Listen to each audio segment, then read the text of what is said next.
6 de septiembre de 1522. Sanlúcar de Barrameda, Cádiz.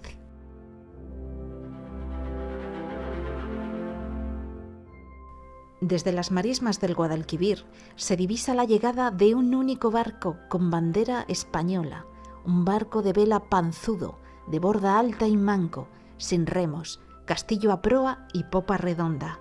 Es un barco mercante, es la nao Victoria. Se acerca a puerto en extremas y penosas condiciones. Desembarcan, medio muertos, los supervivientes de la mayor gesta de la historia de la navegación marítima, la primera vuelta al mundo. Hacía 3 años que la nao Victoria levaba anclas de este mismo puerto, formando parte de una expedición de 5 navíos y unos 250 hombres comandada por Fernando de Magallanes, con el objetivo de encontrar el paso que atravesara el continente americano y llegar a las Islas Molucas o Islas de las Especias, actual Indonesia, para la corona española. Solo 18 hombres regresan, desfallecidos, hambrientos y enfermos. Magallanes no está entre ellos, pero sí Juan Sebastián Elcano, que embarcó como maestre de la nao Concepción y que por azar del destino y gloria de la corona española terminó capitaneando la diezmada expedición, demostrando ser uno de los mejores navegantes de todos los tiempos en una aventura épica que abría para España nuevas oportunidades en el comercio internacional. Desde antaño, el comercio internacional siempre ha proporcionado prosperidad a las ciudades. Hasta el siglo XV, los países del Medio y Lejano Oriente dominaban las rutas terrestres que desarrollaban los intercambios comerciales. Los bienes más preciados, tejidos de seda, joyería y sobre todo las codiciadas especias, eran monopolio de los mercados asiáticos. Europa fuerza la búsqueda de nuevas rutas comerciales. Pero ¿cuál es la importancia del mercado de las especias? El origen de las especias y la utilización de ciertas hierbas está ligado al Medio y Lejano Oriente. Países como China y Egipto poseen registros de los diversos tipos de especias y plantas aromáticas desde hace miles de años. En la Edad Media y siglos posteriores, su estudio y uso era fundamental. La pimienta camuflaba el sabor de los alimentos, sobre todo de las carnes que no aguantaban varios días sin podrirse. Otras, como el clavo, especie endémica de las Molucas, se utilizaba como analgésico. Nuez moscada, cardamomo, canela se utilizaban para diferentes usos culinarios y medicinales. Podían llegar a tener un valor incalculable. Se decía que la pimienta, la más usada, bien valía la vida de un hombre. El comercio de las especias estaba estrictamente controlado y su precio, desde el origen hasta las cocinas europeas, se multiplicaba por el enriquecimiento de cada actor intermediario. Por tanto, solo se consumían en las mesas de las grandes familias. Hoy en día su precio es mínimo, pero durante siglos la búsqueda de su monopolio convirtió a los mercaderes en extremadamente ricos. Las antiguas y legendarias rutas terrestres desde Asia hacia Europa y el comercio por el Mediterráneo de los mercaderes venecianos estaba siendo bloqueado por el emergente imperio turco. Los reinos europeos luchaban por el comercio, se buscaron rutas alternativas. Esto movilizaba costosas expediciones fomentadas por las coronas europeas que se convertían en deudoras de los banqueros que podían financiarlas.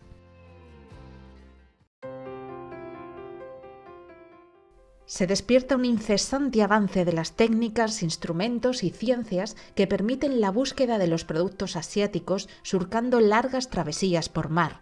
Una sucesión de excelentes marinos, intrépidos y bien formados navegantes van descubriendo y abriendo caminos para Europa. De ahí el hallazgo y colonización de los portugueses de la costa africana hasta el Cabo de Buena Esperanza, que abrió su camino hacia Asia. Esto permite a los portugueses hacerse con el control del mercado de las especias para Europa. Colón llega a América para la corona de Castilla, Núñez de Balboa llega a Centroamérica y atraviesa por tierra el istmo de Panamá, descubriendo lo que llamaría el Mar del Sur, el Pacífico. Un frenesí de descubrimientos realizados por navegantes españoles y portugueses acercan el mundo cada vez más grande a España y Portugal. Es entonces, en 1494, ante la estupefacción del resto de Europa, cuando deciden pactar y dividir las tierras descubiertas y por descubrir para uno y otro país. Es el Tratado de Tordesillas. Una línea vertical de polo a polo a 370 leguas al oeste de Cabo Verde, atravesando la punta oriental de Brasil, impedía a España llegar a las Molucas, bordeando las aguas de África, de jurisdicción portuguesa, y cruzando el Cabo de Buena Esperanza. América era la única vía para la corona española. Según los escasos conocimientos del entorno geográfico real de las Molucas, no estaba claro a cuál de las dos coronas pertenecían. Este es el panorama de oportunidades y dificultades que Fernando de Magallanes, navegante portugués con una larga experiencia surcando las rutas del este hacia las islas de la Especiería, decide desafiar, planteando a su monarca la ruta por el oeste, atravesando por mar un posible paso en América del Sur. El rey Manuel lo rechaza y el portugués acude al rey español Carlos I de España y V de Alemania, que bajo la premisa de no interferir en las rutas portuguesas, auspicia la expedición por el oeste, atravesando América y navegando por lo que se creía un mar, el Mar del Sur. De modo que con el objetivo de alcanzar para la corona española las Molucas, navegando hacia el oeste por aguas de dominio español, cargadas de cajas de mercaderías y víveres para unos 2 años, las naos Trinidad, Victoria, Santiago, Concepción y la San Antonio levan anclas del puerto de Sanlúcar de Barrameda el 20 de septiembre de 1519. A bordo unos 250 hombres de varias nacionalidades, entre pajes, grumetes y marineros experimentados.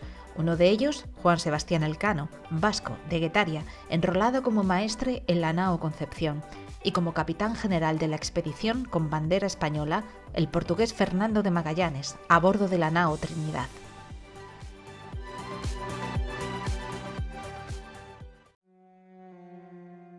Tras la primera escala en Tenerife, Magallanes ya hace gala de un carácter bronco, soberbio, hosco y cruel.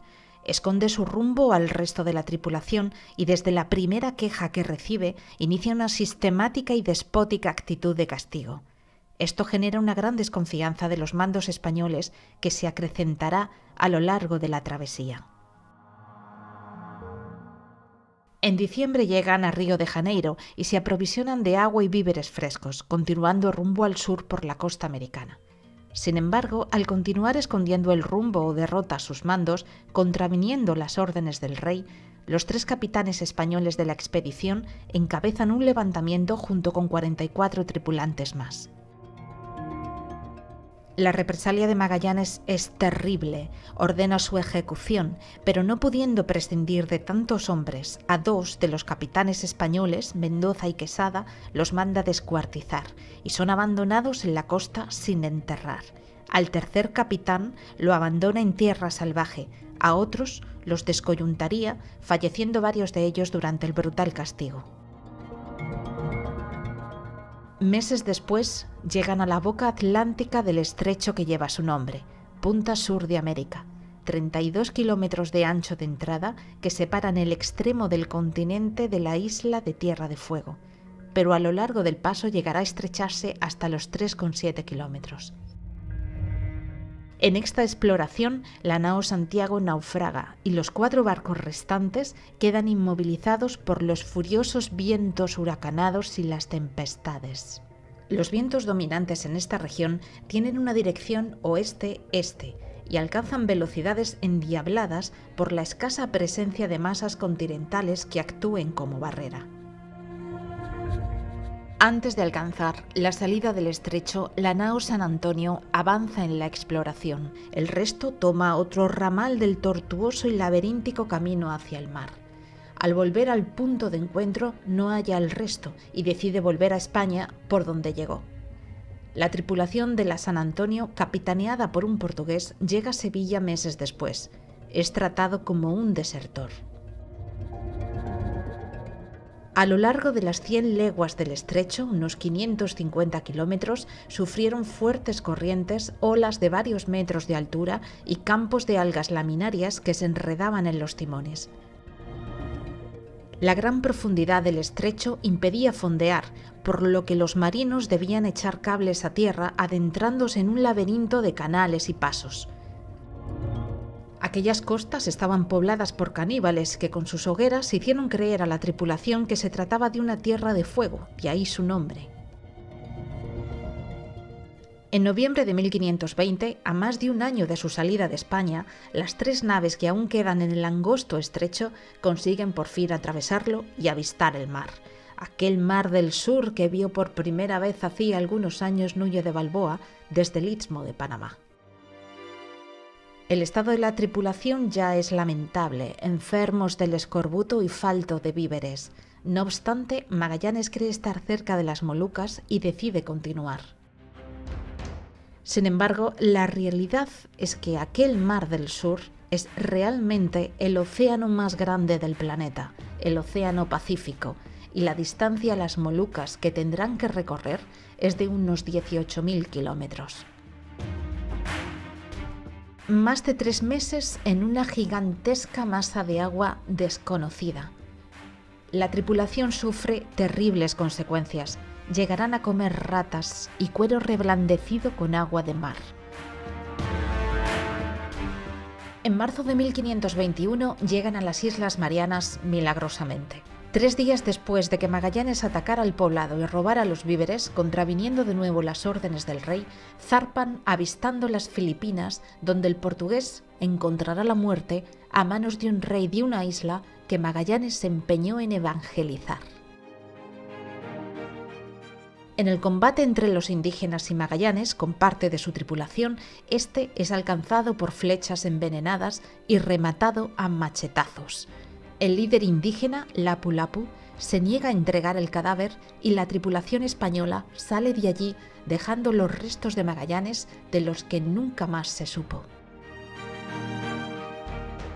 En este punto de la expedición, muerto el capitán general y sin el objetivo alcanzado para la corona española, los mandos se reorganizan y es cuando Juan Sebastián Elcano ha de tomar el mando de la nao Concepción, pero dado el mal estado de esta nao, ha de ser incendiada. Solo quedan 2 de los 5 barcos.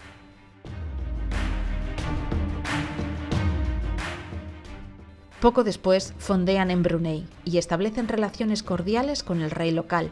Sin embargo, el capitán que relevó a Magallanes, el portugués también Carvalho, resulta ser un traidor y es sustituido en el mando. Es entonces cuando de nuevo entra en escena el prestigio adquirido por Elcano, que gozaba del respeto de la tripulación y es nombrado capitán general de la menguada escuadra formada por la Trinidad y la Victoria. Y bajo su mando llegan por fin a las Molucas en noviembre de 1521. Afortunadamente, el rey de la isla, Almanzor, colabora y les proporciona gran cantidad de especias, sobre todo clavo, nuez moscada y jengibre.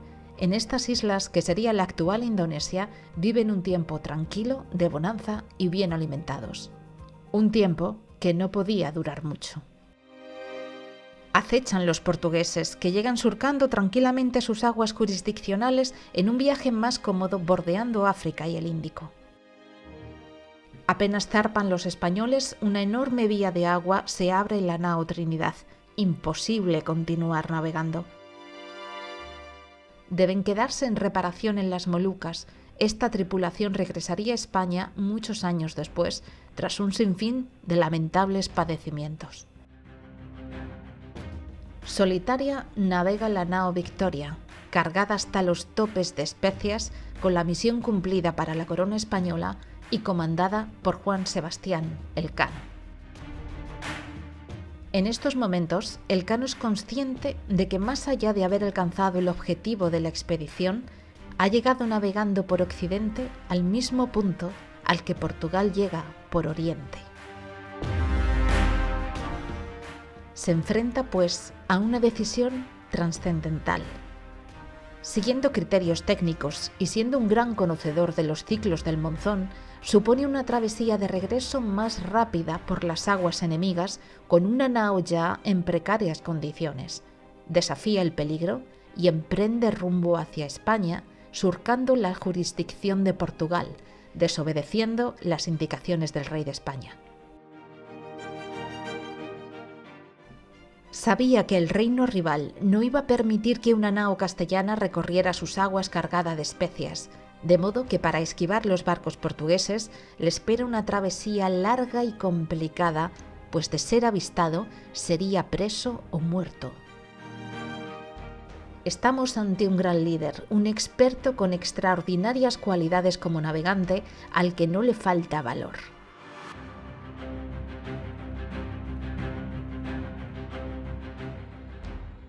Sortea el laberinto de islas del Índico, corona el Cabo de Buena Esperanza bajo terribles tormentas.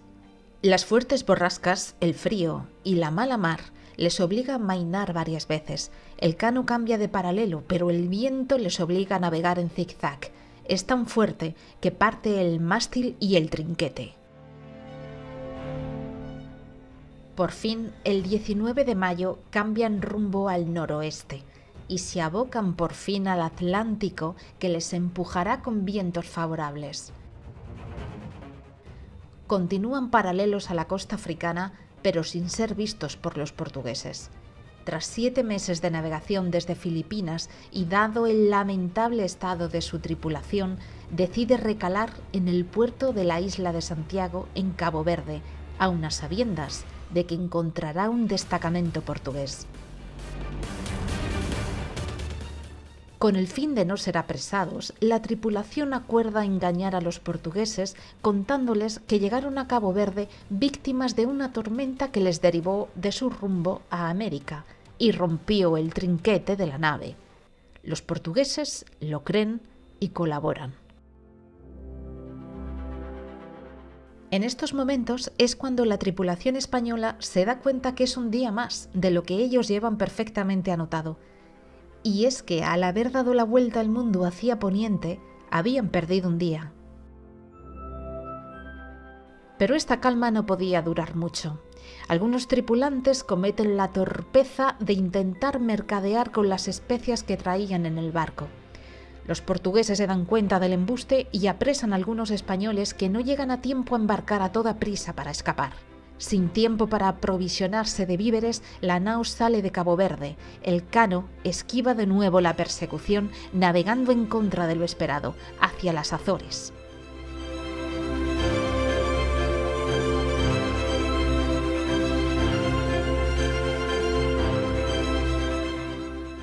Y ya a salvo, con la tripulación en penoso estado, fondean el puerto de Sanlúcar de Barrameda el 6 de septiembre de 1522.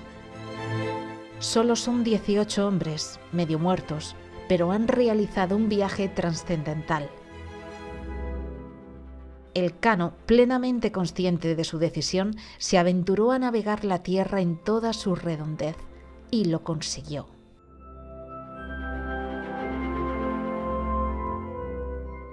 Cuando la nao llega al puerto de Mulas, en Triana, Sevilla, el cano escribe al rey para darle cuenta de su aventura.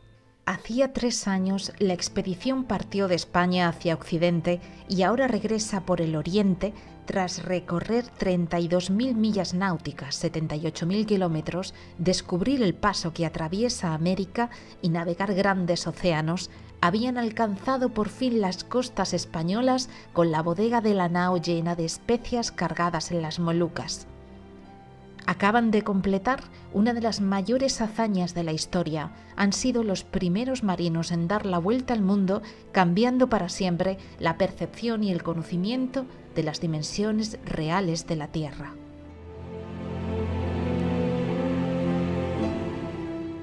La expedición había costado casi 9 millones de maravedíes, pero el valor estratégico de los descubrimientos y el cargamento de especias que colmaba la bodega del barco compensó con creces la inversión. El rey español, el emperador Carlos V, es consciente del valor estratégico del descubrimiento y sabe bien el potencial propagandístico de los mapas y cartas náuticas. Comienza entonces una ofensiva diplomática para instalar la noticia en las principales cortes europeas, mostrando las Islas Molucas en una nueva geografía que las hacía españolas, obligando al rey portugués a firmar en 1529 el Tratado de Zaragoza, por el que Portugal pagaría 350.000 ducados por algo que realmente ya era suyo. Entretanto, el emperador Carlos V envía a las Molucas una nueva flota de 7 naves. Entre los tripulantes figura Juan Sebastián Elcano. Tardaron 4 meses en recorrer el estrecho debido a las tempestades. Uno de los barcos se vio obligado a ir más al sur y descubrió así el Cabo de Hornos, una nueva ruta que se convertiría en la preferente de muchos marinos ante las enormes dificultades para conseguir pasar y fortificar las tierras del estrecho. Esta expedición llegó a las Molucas, pero en ella, durante la travesía del Océano Pacífico, Juan Sebastián Elcano perdió la vida. Años después, un corsario inglés llamado Francis Drake, aprovechándose de la excelsa cartografía y el estudio de las corrientes realizadas por españoles, sería el segundo en completar la vuelta al mundo.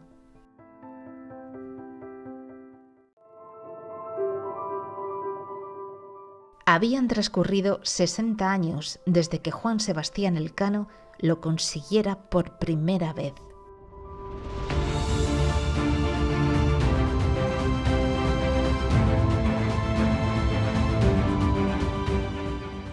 Créditos.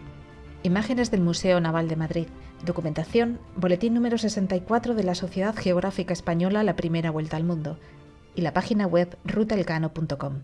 Locución, Yolanda Berlanga Martínez.